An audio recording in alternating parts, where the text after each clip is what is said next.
ओम लक्ष्मी नारायणाभ्याम नमः।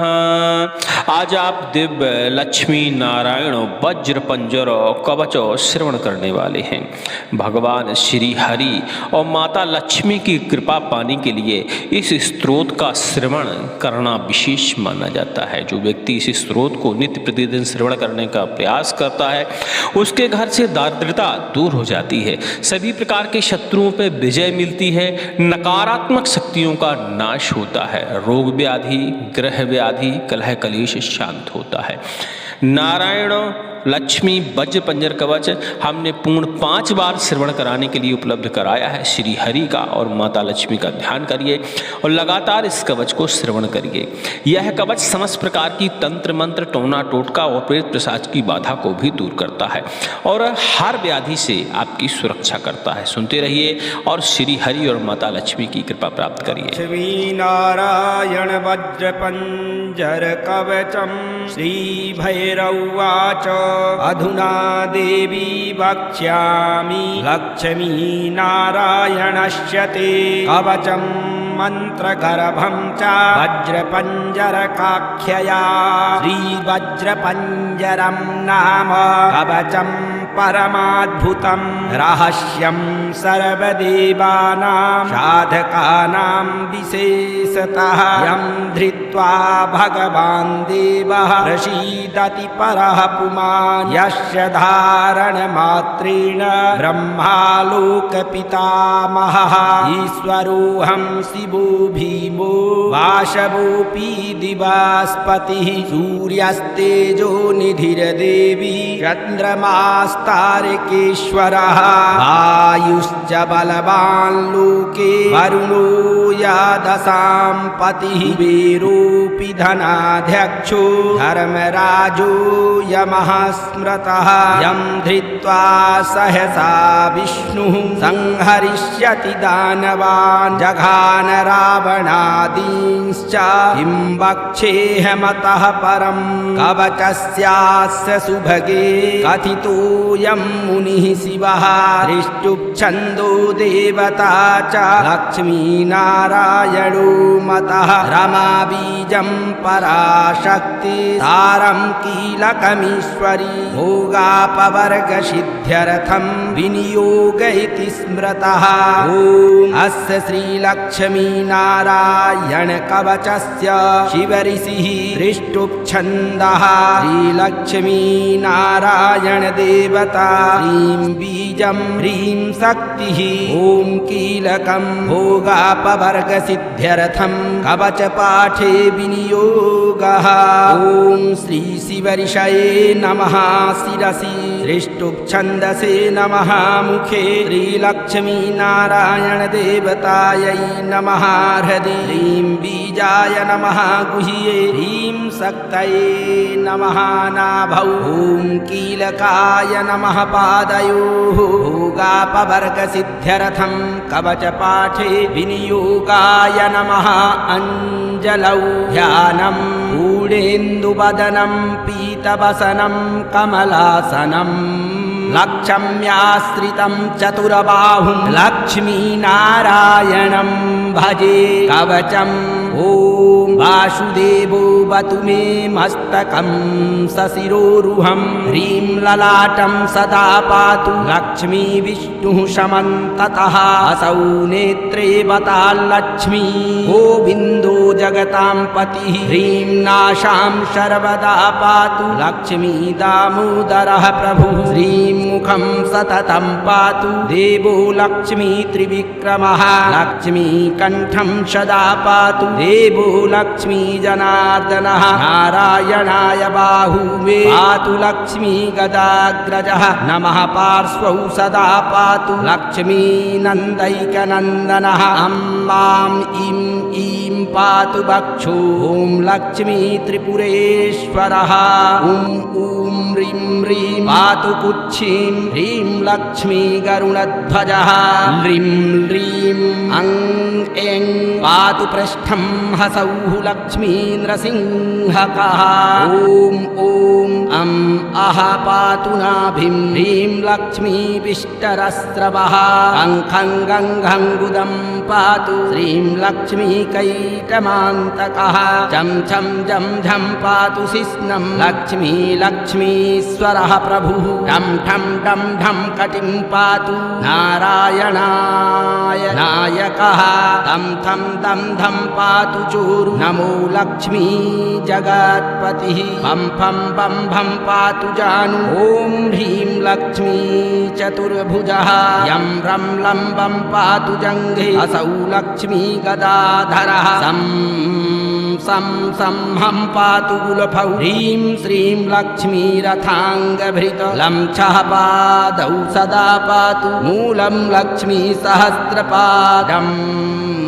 यं डं नं मं मे पातु लक्ष्मी सहसकलं वपुः इन्द्रो मां पूर्वतः पातु वह्निर्वह्नौ सदावतु यमो मां दक्षिणे पातु नैऋत्यां निरृतिश्च मां वरुणः पश्चिमेऽभ्यान्मां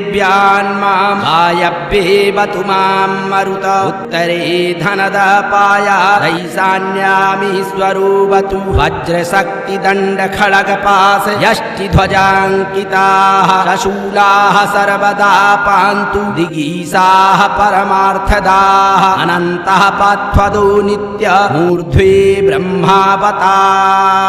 मां दशदिक्षु सदा पातु लक्ष्मीनारायणः प्रभुः प्रभाते पातु मां विष्णुर्मध्याह्ने वासुदेवकः दामोदरोऽवतात् सायं निषादौ नरसिंहकः शङ्कर्षणोर्धरात्रे प्रभातेभ्यः त्रिविक्रमः अनिरुद्धः सर्वकालं विश्वक्सेनश्च सर्वतः रणे राजकुले दूते विवादे शत्रुसङ्कटे ॐ ह्रीं हसौं ह्रीं श्रीं मूलं लक्ष्मीनारायणोऽवतु ॐ रणराजचौररिपुतः आयाच्च मां केशवः ह्रीं ह्रीं ह्रीं हा हसौः हासाहासौ वह्नेर्वातान्माधवः ह्रीं ह्रीं ह्रीं जलपर्वताग्रभयतः आयादनन्तो विभुः श्रीं श्रीं श्रीं सा लालं प्रतिदिनं लक्ष्मीधवः पातु माम् इतीदं कवचं दिव्यं वज्रपञ्जरकाभिधं लक्ष्मीनारायणस्येष्ठं चतुर्वर्गफलप्रदं सर्वसौभाग्यनिलयं सर्वसारस्वतप्रदं लक्ष्मीसंवननं तत्त्वं परमार्थरसायनं मन्त्रगर्भं जगत्सारं रहस्यं त्रिदिवौकशां दशवारं पठेद्रात्रौ रतान्ते वैष्णवोत्तमः स्वपने वरप्रदं पश्ये लक्ष्मीनारायणं सुधीः त्रिसन्ध्यं यः पठेन्नित्यम् अवचं मन्मुखोदितं शयाति परमं धाम वैष्णवं वैष्णवोत्तमः महाचीनपदस्थोऽपि यः पठेदात्मचिन्तकः आनन्दपूरितस्तूर्णं लभेत् मोक्षं स साधकः गन्धाष्टकेन विलिखेद्रवौ ऊर्जे च पन्मनुं पीतसूत्रेण संवेष्ट्य चौवर्णेनाथ वेष्टयेत् धारयेत् गुटिकां मूर्ध्नि लक्ष्मीनारायणं स्मरन् रणे रिपून् विजित्याशु कल्याणी गृहमाभिषेक् वन्ध्या वा काकवन्ध्या वा मृतवत्सा च याङ्गना सावधनीयात कण्ठदेशे लभेत् पुत्रान् चिरायुषः गुरुपदे सतो धृत्वा गुरुं ध्यात्वा मनुं जपन् वर्णलक्ष्यपुरश्चर्यां फलमाप्नोति साधकः बहुनोक्तेन किं देवी अवचस्यास्य पार्वती विनानेन न सिद्धिः यान्मन्त्रस्यास्य महेश्वरी सर्वागं रहस्याढ्यं तत्त्वात् तत्त्वं परात्परम् अभक्ताय न दातव्यम् उचैलाय दुरात्मने दीक्षिताय कुलीनाय स्वशिष्याय महात्मने महाचीनपद पर्यवस्थाय दातव्यं कवचोत्तमं गुह्यं गोप्यं महादेवी लक्ष्मीनारायणप्रियं वज्रपञ्जरकम्बरं गोपनीयं स्वयोनिवात् श्रीरुद्रयामले तन्त्रे श्रीलक्ष्मीनारायणकवचं सम्पूर्णम् ॐ श्रीलक्ष्मीनारायणाभ्यां नमः ॐ श्रीलक्ष्मीनारायणाभ्यां नमः ॐ श्रीलक्ष्मीनारायणाभ्यां नमः लक्ष्मीनारायण वज्रपञ्जरकवचं श्रीभैरवाच अधुना देवी वक्ष्यामि लक्ष्मीनारायणस्य ते कवचं मन्त्रगर्भं च वज्रपञ्जरकाख्यया श्रीवज्रपञ्जरं नाम कवचं परमाद्भुतं रहस्यं सर्वदेवानां साधकानां विशेषतः यं धृत्वा भगवान् देवः प्रसीदति परः पुमान् यस्य धारणमात्रेण ब्रह्मालोकपितामहः ईश्वरोऽहं शिवो भीमो वासवोऽपि दिवास्पतिः सूर्यस्तेजो निधिर्देवी चन्द्रमास्तारकेश्वरः वायुश्च बलवान् लोके वरुणो यादशां पतिः कुबेरोऽपि धनाध्यक्षो धर्मराजो यमः स्मृतः यं धृत्वा सहसा विष्णुः संहरिष्यति दानवान् जघान रावणादींश्च किं वक्ष्येऽहमतः परं कवचस्यास्य सुभगे कथितोऽयं मुनिः शिवः दृष्टुप्छन्दो देवता च लक्ष्मीनारायणो मतः रमाबीजं पराशक्ति तारं कीलकमीश्वरी भोगापवर्गसिद्ध्यर्थं विनियोग इति स्मृतः ॐ अस्य श्रीलक्ष्मीनारायणकवचस्य शिवऋषिः दृष्टुप्छन्दः श्रीलक्ष्मीनारायणदेवता ह्रीं बीजं ह्रीं शक्तिः ॐ कीलकं भोगापवर्गसिद्ध्यर्थं कवचपाठे विनियोगः ॐ श्रीशिवऋषये नमः शिरसि दृष्टुप्छन्दसे नमः मुखे श्रीलक्ष्मीनारायणदेवतायै नमः हृदि ह्रीं बीजाय नमः गुह्ये ह्रीं शक्तये नमः नाभौ ॐ कीलकाय नमः पादयोः भोगापवर्गसिद्ध्यर्थं कवचपाठे विनियोगाय नमः अञ्जलौ ध्यानं पूर्णेन्दुवदनं पीतवसनं कमलासनं लक्ष्म्याश्रितं चतुरबाहुं लक्ष्मीनारायणं भजे कवचम् ॐ वासुदेवो वतु मे मस्तकं सशिरोरुहं ह्रीं ललाटं सदा पातु लक्ष्मी विष्णुः समन्ततः असौ नेत्रे वताल्लक्ष्मी गोविन्दो जगतां पतिः ह्रीं नाशां सर्वदा पातु लक्ष्मी दामोदरः प्रभुः श्रीं मुखं सततं पातु देवो लक्ष्मी त्रिविक्रमः लक्ष्मी कण्ठं सदा पातु देवो लक्ष्मी जनार्दनः नारायणाय बाहुवे पातु लक्ष्मी गदाग्रजः नमः पार्श्वौ सदा पातु लक्ष्मी नन्दैकनन्दनः अम्बां ईं ईं पातु वक्षो ॐ लक्ष्मी त्रिपुरेश्वरः ॐ ॐ ह्रीं ह्रीं पातु कुक्षीं ह्रीं लक्ष्मी गरुणध्वजः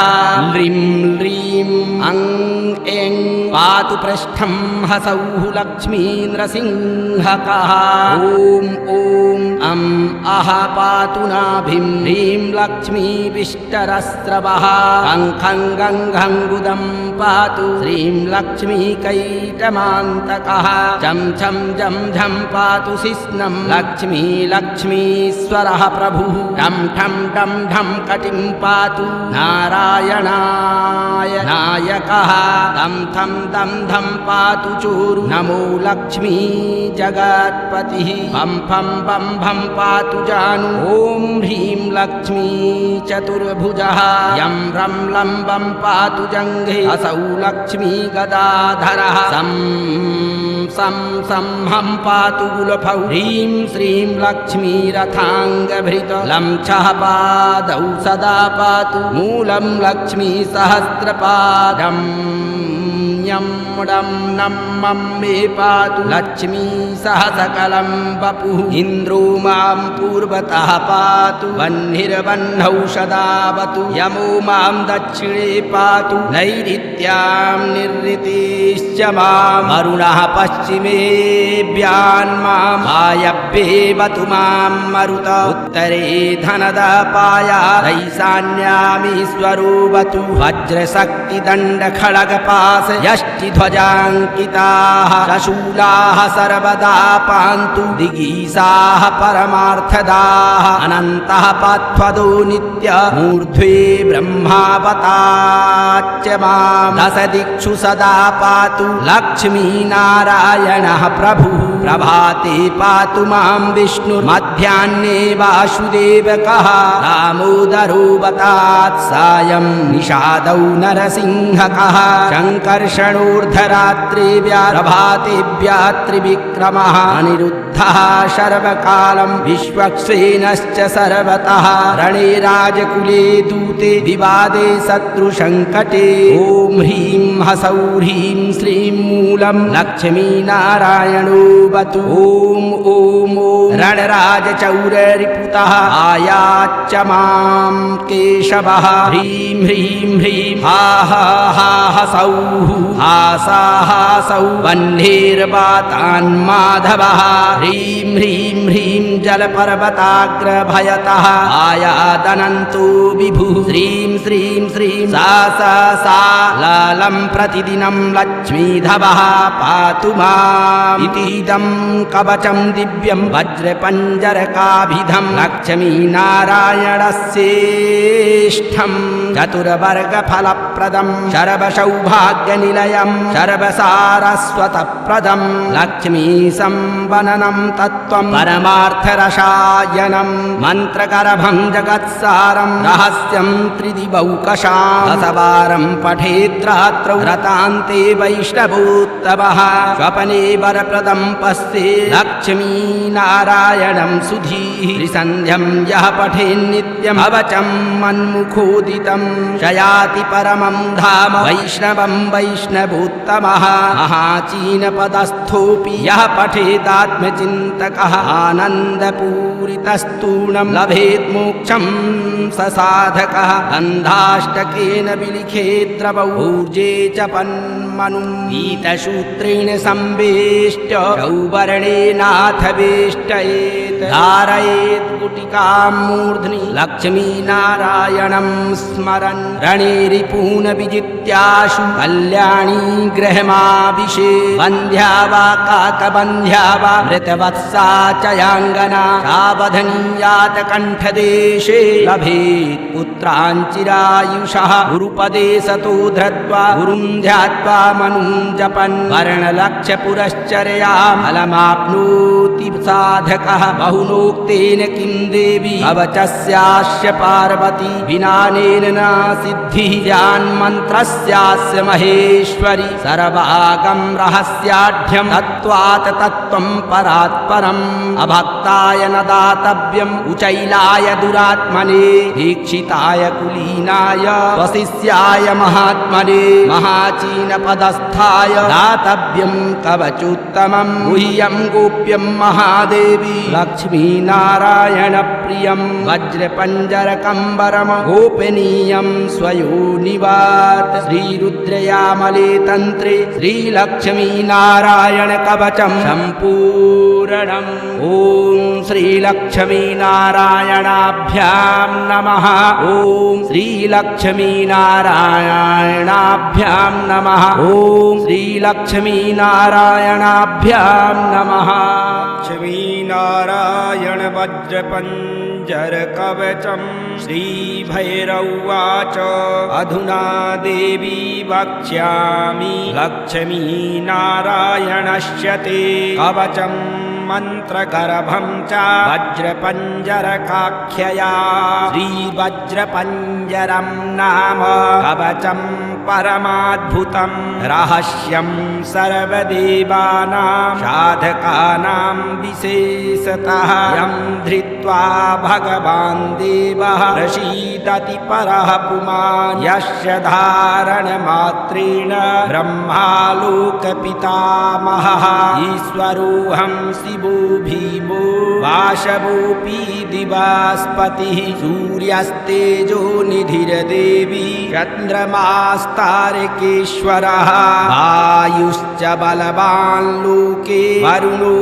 यादशां पतिः कुबेरोऽपि धनाध्यक्षो धर्मराजो यमः स्मृतः यं धृत्वा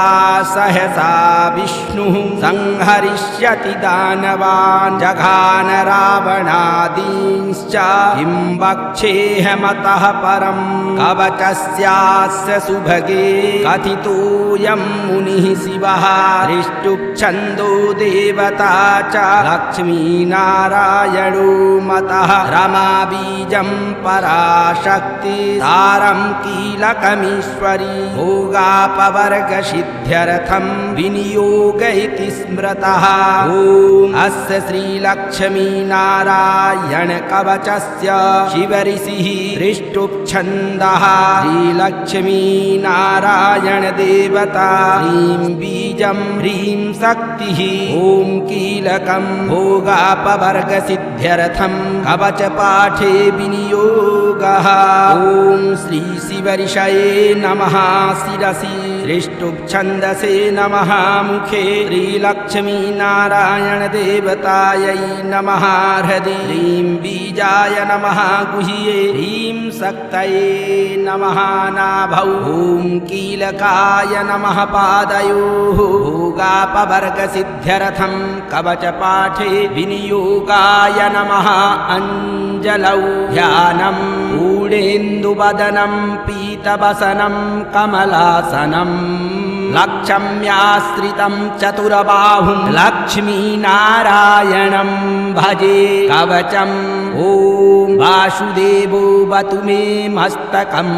सशिरोरुहं ह्रीं ललाटं सदा पातु लक्ष्मी विष्णुः समन्ततः असौ नेत्रे वताल्लक्ष्मी गोविन्दो जगतां पतिः ह्रीं नाशां सर्वदा पातु लक्ष्मी दामोदरः प्रभुः श्रीं मुखं सततं पातु देवो लक्ष्मी त्रिविक्रमः लक्ष्मी कण्ठं सदा पातु देवो लक्ष्मी जनार्दनः नारायणाय बाहुवे पातु लक्ष्मी गदाग्रजः नमः पार्श्वौ सदा पातु लक्ष्मी नन्दैकनन्दनः अम्मां इं ईं पातु वक्षो ॐ लक्ष्मी त्रिपुरेश्वरः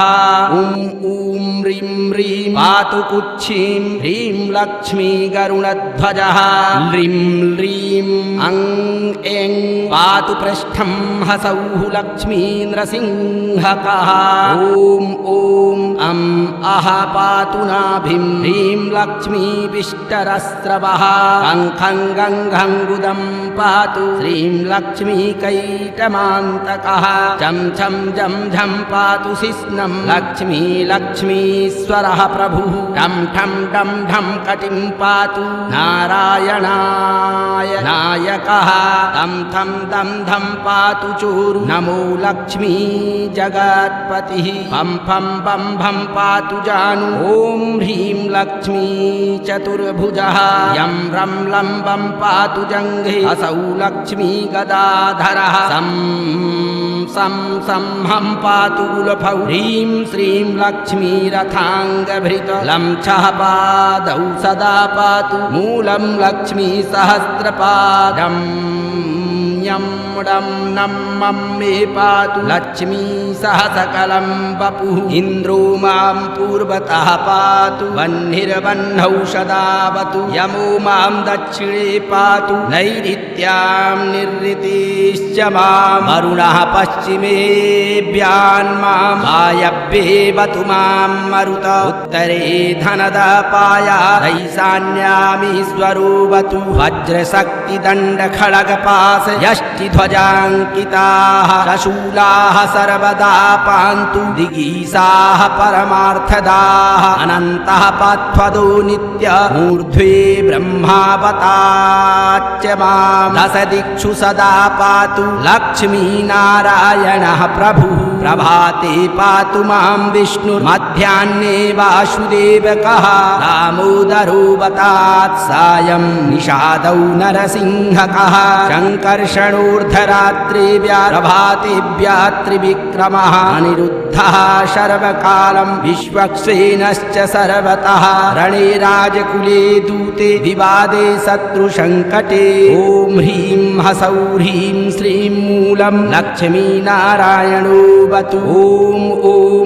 रणराजचौररिपुतः आयाच्च मां केशवः ह्रीं ह्रीं ह्रीं हा हा हा ह्सौः हासाहासौ वह्नेर्वातान्माधवः ह्रीं ह्रीं ह्रीं जलपर्वताग्रभयतः आयादनन्तो विभुः श्रीं श्रीं श्रीं सा सा सा लालं प्रतिदिनं लक्ष्मीधवः पातु माम् इतीदं कवचं दिव्यं वज्रपञ्जरकाभिधं लक्ष्मीनारायणस्येष्ठं चतुर्वर्गफलप्रदं सर्वसौभाग्यनिलयं सर्वसारस्वतप्रदं लक्ष्मीसंवननं तत्त्वं परमार्थरसायनं मन्त्रगर्भं जगत्सारं रहस्यं त्रिदिवौकशां दशवारं पठेद्रात्रौ रतान्ते वैष्णवोत्तमः स्वपने वरप्रदं पश्ये लक्ष्मीनारायणं सुधीः त्रिसन्ध्यं यः पठेन्नित्यं भवचं मन्मुखोदितं शयाति परमं धाम वैष्णवं वैष्णवोत्तमः महाचीनपदस्थोऽपि यः पठेदात्मचिन्तकः आनन्दपूरितस्तूर्णं लभेत् मोक्षं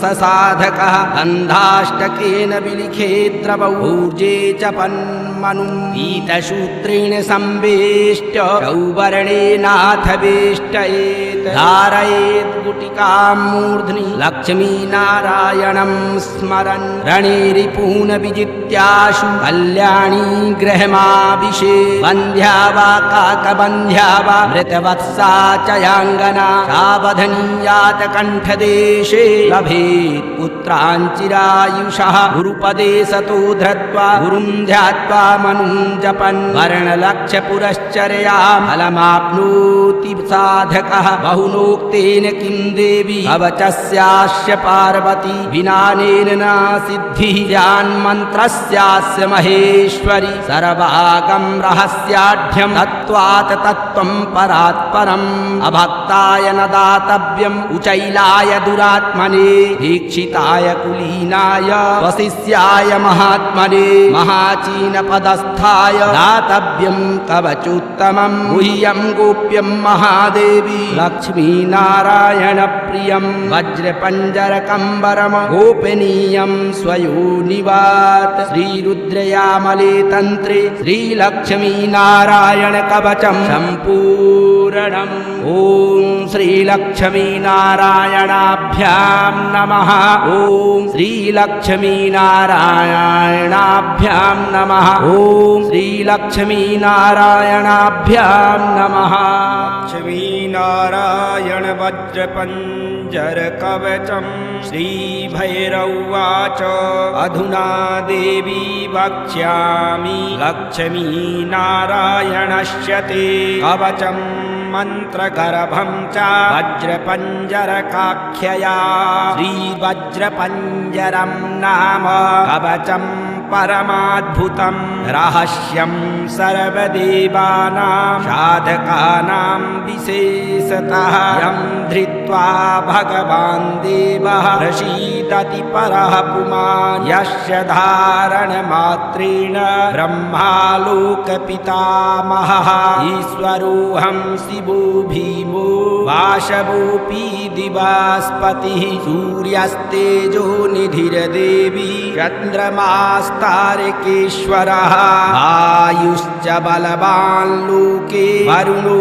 यादशां पतिः कुबेरोऽपि धनाध्यक्षो धर्मराजो यमः स्मृतः यं धृत्वा सहसा विष्णुः संहरिष्यति दानवान् जघान रावणादींश्च किं वक्ष्येऽहमतः परं कवचस्यास्य सुभगे कथितोऽयं मुनिः शिवः दृष्टुप्छन्दो देवता च लक्ष्मीनारायणो मतः रमाबीजं पराशक्ति तारं कीलकमीश्वरी भोगापवर्गसिद्ध्यर्थं विनियोग इति स्मृतः ॐ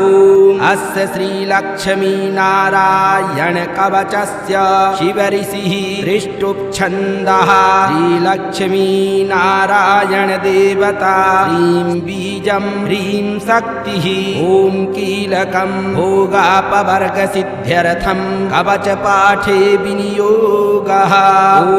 श्री शिवऋषये नमः शिरसि दृष्टुप्छन्दसे नमः मुखे श्रीलक्ष्मीनारायणदेवतायै नमः हृदि ह्रीं बीजाय नमः गुह्ये ह्रीं शक्तये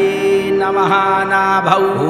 कीलकाय नमः पादयोः भोगापवर्गसिद्ध्यर्थं कवचपाठे विनियोगाय नमः अञ्जलौ ध्यानं पूर्णेन्दुवदनं पीतवसनं कमलासनं लक्ष्म्याश्रितं चतुरबाहुं लक्ष्मीनारायणं भजे कवचम् ॐ वासुदेवोऽवतु मे मस्तकं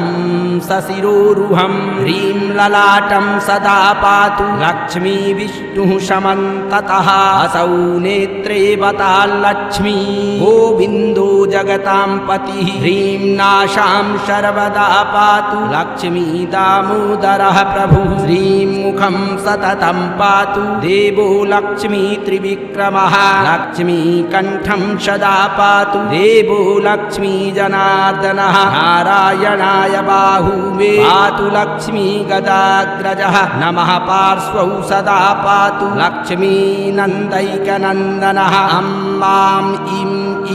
पातु वक्षो ॐ लक्ष्मी त्रिपुरेश्वरः ॐ ह्रीं ह्रीं पातु कुक्षीं ह्रीं लक्ष्मी गरुणध्वजः ह्रीं ह्रीं अं ऐं पातु पृष्ठं हसौः लक्ष्मी नृसिंहकः ॐ अं अह पातु नाभिं ह्रीं लक्ष्मी विष्टरस्रवः खं गं गुदं पातु श्रीं लक्ष्मी कैटमान्तकः झं झं झं झं पातु शिश्नं लक्ष्मी लक्ष्मीश्वरः प्रभुः ठं ठं ठं ठं कटिं पातु नारायणाय नायकः तं थं दं धं पातु चोरु नमो लक्ष्मी जगत्पतिः फं फं बं भं पातु जानु ॐ ह्रीं लक्ष्मी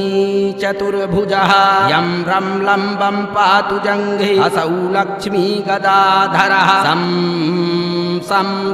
हं पातु गुलफौ ह्रीं श्रीं लक्ष्मी रथाङ्गभृत लं छः पादौ सदा पातु मूलं लक्ष्मी सहस्रपादम् यं डं नं मं मे पातु लक्ष्मी सहसकलं वपुः इन्द्रो मां पूर्वतः पातु वह्निर्वह्नौ सदावतु यमो मां दक्षिणे पातु नैऋत्यां निरृतिश्च मां वरुणः पश्चिमेऽभ्यान्मां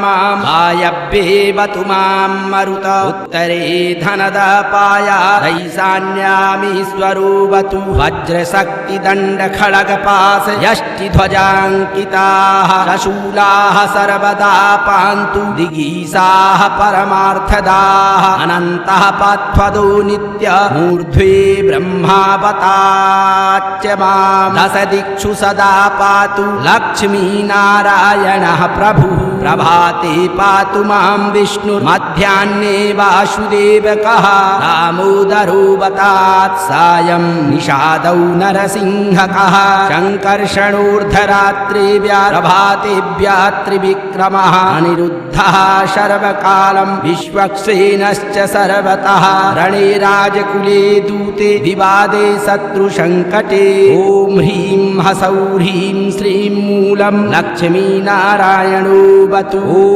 ॐ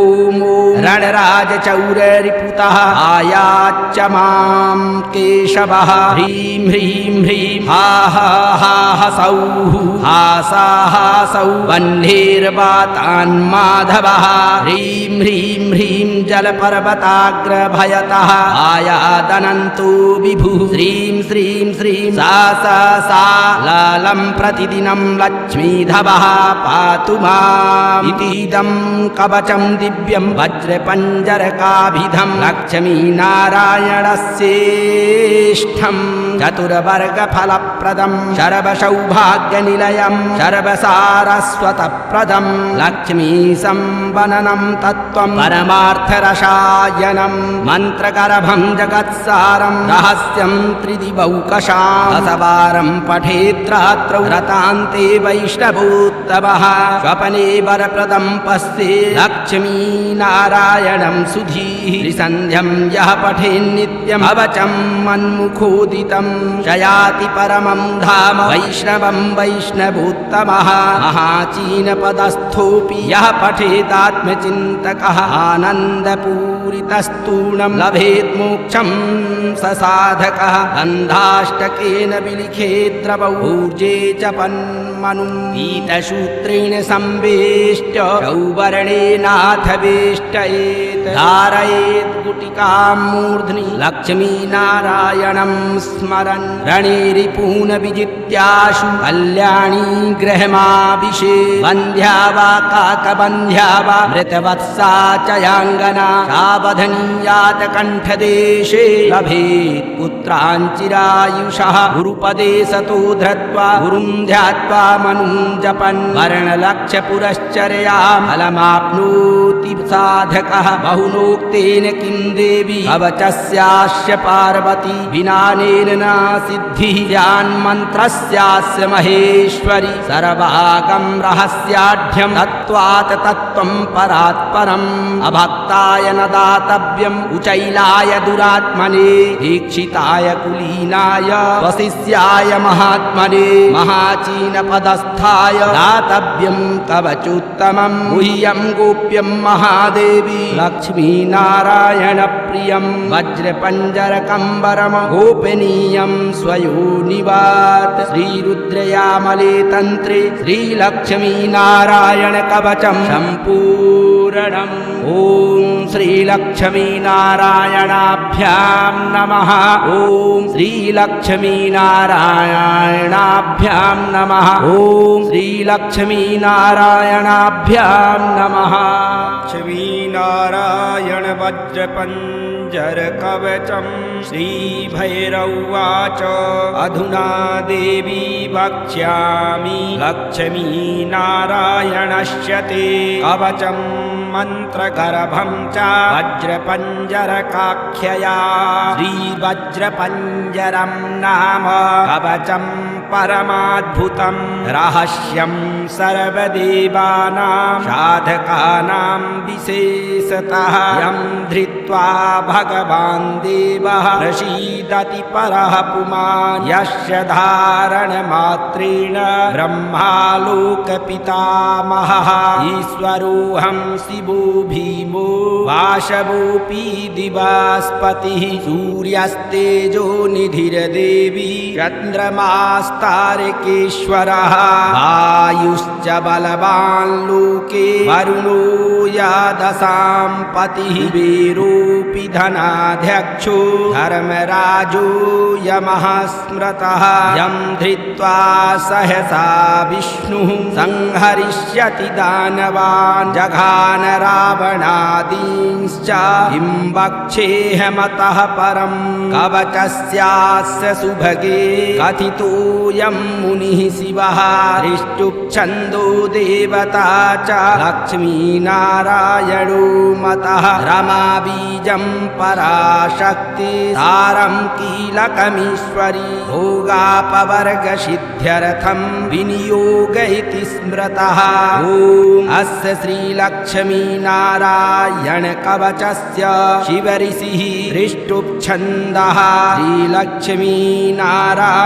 देवता ह्रीं बीजं ह्रीं शक्तिः ॐ कीलकं भोगापवर्गसिद्ध्यर्थं कवचपाठे विनियोगः ॐ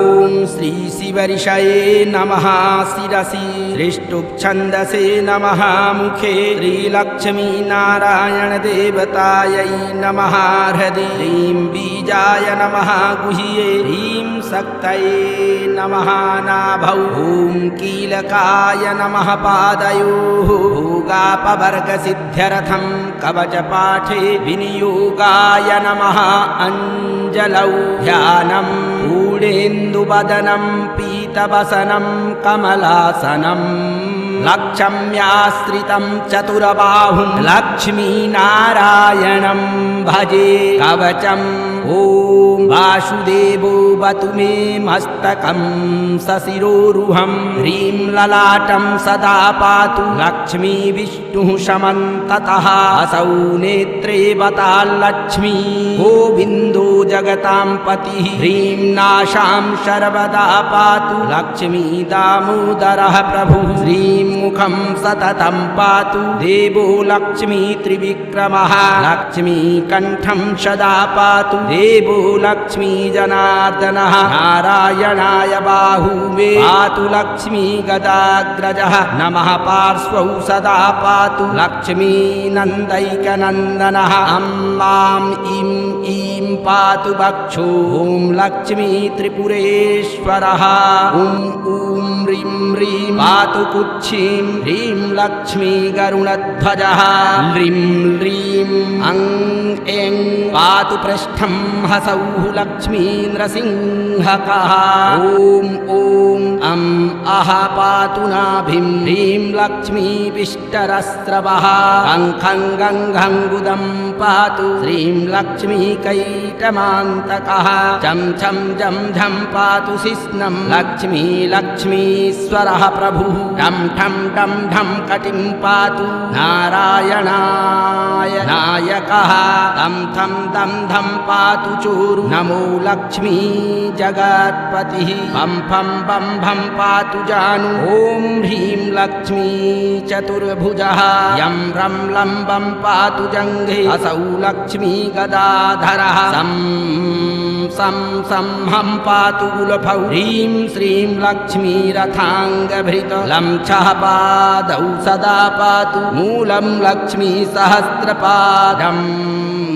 यं डं नं मं मे पातु लक्ष्मी सहसकलं वपुः इन्द्रो मां पूर्वतः पातु वह्निर्वह्नौ सदावतु यमो मां दक्षिणे पातु नैऋत्यां निरृतिश्च मां वरुणः पश्चिमेऽभ्यान्मां वायव्येवतु मां मरुत उत्तरे धनदपाया ईशान्यामीश्वरो वतु वज्रशक्तिदण्डखड्गपाश यष्टिध्वजाङ्किताः शशूलाः सर्वदा पान्तु दिगीशाः परमार्थदाः अनन्तः पात्वदो नित्य मूर्ध्वे ब्रह्मावताच्च मां दशदिक्षु सदा पातु लक्ष्मीनारायणः प्रभुः प्रभाते पातु मां विष्णुर्मध्याह्ने वासुदेवकः दामोदरो वतात् सायं निषादौ नरसिंहकः शङ्कर्षण क्षणोर्धरात्रिव्या प्रभातेभ्यः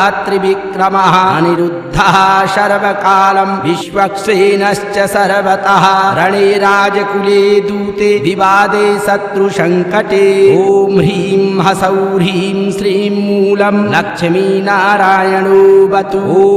ॐ रणराजचौररिपुतः आयाच्च मां केशवः ह्रीं ह्रीं ह्रीं हा हा हा हसौः हासाहासौ वह्नेर्वातान्माधवः